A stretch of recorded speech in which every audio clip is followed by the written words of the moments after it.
You've probably heard the term borderline personality disorder, or BPD, thrown around. But let's be honest, it's often wrapped up in a lot of confusion and even stigma. So today, we're going to cut through all that noise and get to what it really is. And we're going to start with the question I get asked the most. Wait, isn't BPD just another name for bipolar disorder? Nope. They sound similar for sure, but they are fundamentally different conditions. And I promise you by the end of this, the difference is going to be crystal clear. Okay, so to really understand the difference, we gotta build from the ground up. Before we can compare, let's first get a really solid handle on what borderline personality disorder actually is. So, at its very core, BPD is what's known as a personality disorder. That's a key phrase because it tells us we're not talking about a temporary phase, but a long-term pattern.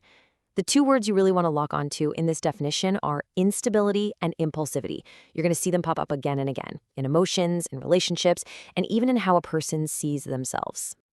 And if you take away just one single concept from this whole explainer, let it be this one. The absolute heart of BPD is something called emotional dysregulation. The best way to think about it is like having an emotional system where the volume knob is just permanently stuck on high, making everything feel incredibly intense and overwhelming. This one feature is pretty much the engine that drives everything else. So, emotional dysregulation sounds a little clinical, right? What does it actually look like in someone's day-to-day life? Well, to get a better sense of that, we can look at the 9 key symptoms that clinicians use to make a diagnosis. This is where it gets real. And here's a really crucial point. Someone doesn't need to check all 9 of these boxes to be diagnosed. The typical threshold is at least 5. And this is so important because it explains why BPD can look so different from one person to the next. There are literally hundreds of possible combinations of these traits. So what are these 9 symptoms? Let's walk through them. First, a really powerful fear of abandonment. Then, a pattern of intense and unstable relationships that can flip from idealizing someone to valuing them. A shaky, unstable sense of self, like, who am I really? Then there's impulsivity in areas like spending or substance use. You have that intense emotional instability, those super rapid mood swings, a chronic feeling of just emptiness inside. Intense, often inappropriate anger, stress can sometimes trigger paranoia, and finally, and this is a tough one, recurrent self-harm or suicidal behavior. Okay, now that we have that foundation, we can finally come back to our big question. This is the part where it all clicks. This is the aha moment where the real difference between BPD and bipolar disorder becomes clear. So here it is, the fundamental distinction. BPD is a personality disorder. It's a continuous long-term pattern. It's woven into the fabric of how a person sees and interacts with the world. Bipolar disorder, on the other hand, is a mood disorder. It's defined by distinct episodes or cycles of mania and depression. You could say one is the emotional climate while the other is the emotional weather. Let's get even more specific. With BPD, moods can swing like a pendulum within a single day, and they're usually triggered by something interpersonal, like a perceived slight or fear of rejection. But with bipolar disorder, those mood shifts are long-haul journeys. We're talking distinct episodes that last for days or even weeks at a time. A long period of mania, followed by a long period of depression, and they often don't have a clear immediate trigger. Think about this real-world BPD scenario. The trigger is external and relational. A friend doesn't text back. The emotional reaction is immediate, huge, and directly tied to that fear of rejection. That whole roller coaster of emotions, from love to hate to sadness to emptiness, can happen in the span of an afternoon. Now contrast that with the bipolar example. This describes a distinct episode of mania that lasts for several days, and that's followed by a completely separate, prolonged episode of depression that can last for weeks. See, these are long internal mood cycles, not quick-fire reactions to what's happening around them.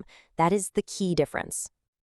So understanding the diagnosis is one thing, but that's not where the story ends. The most important question is, what can be done about it? So let's shift our focus now to the path forward, because this is where hope and strategy come into play. And this is, without a doubt, the most important message I can share with you. Despite how intense all those symptoms sound, BPD is absolutely a treatable condition. With the right support and the right tools, people can and do learn to manage these emotions and build really stable, meaningful lives. So what does treatment actually look like? Well, the undisputed gold standard is a type of therapy called dialectical behavior therapy, or DBT. It's so effective because it was literally designed to teach the practical, hands-on skills needed for regulating emotions and getting through moments of distress. Of course, other things like CBT, support groups, and sometimes medication can also be a really important part of the plan. And, a huge piece of this journey happens outside the therapist's office, just in daily life. It's about becoming a detective of your own triggers, grounding yourself with solid routines, learning that crucial skill of pausing before you react, and making self-care a non-negotiable part of your day. So let's get really practical with a powerhouse skill from DBT. For that moment when you feel an emotional explosion is about to happen, the tool you want to reach for is a simple acronym, STOP. It sounds almost too basic, but it can be absolutely life-changing. Here's how it works. S is for stop. Literally just freeze. Don't do a thing. T is for take a step back. Create some distance, even if it's just in your mind. O is for observe. Get curious. What's actually happening right now? What just triggered me? And finally, P is for proceed mindfully. Now that you've hit pause, you can make a conscious choice about what to do next, instead of just letting the impulse drive the car. But what about when the emotions are so intense that just pausing doesn't feel like it's enough? For those full-blown crisis moments, there's another incredible DBT skill called TIP. And this one is so cool because it works by literally changing your body's chemistry to calm down your mind. The T is for temperature. Splashing your face with cold water actually triggers a physiological reflex that slows your heart rate. It's pure biology. The I is for intense exercise, to burn off that massive surge of adrenaline. And the two Ps are for paced breathing and progressive muscle relaxation. Two powerful ways to send a signal to your nervous system that the threat is over and it's safe to calm down. And through all of this, there's a really powerful mantra to hold on to. Whether you have BPD or just deal with big feelings, it's this. Emotions are like waves.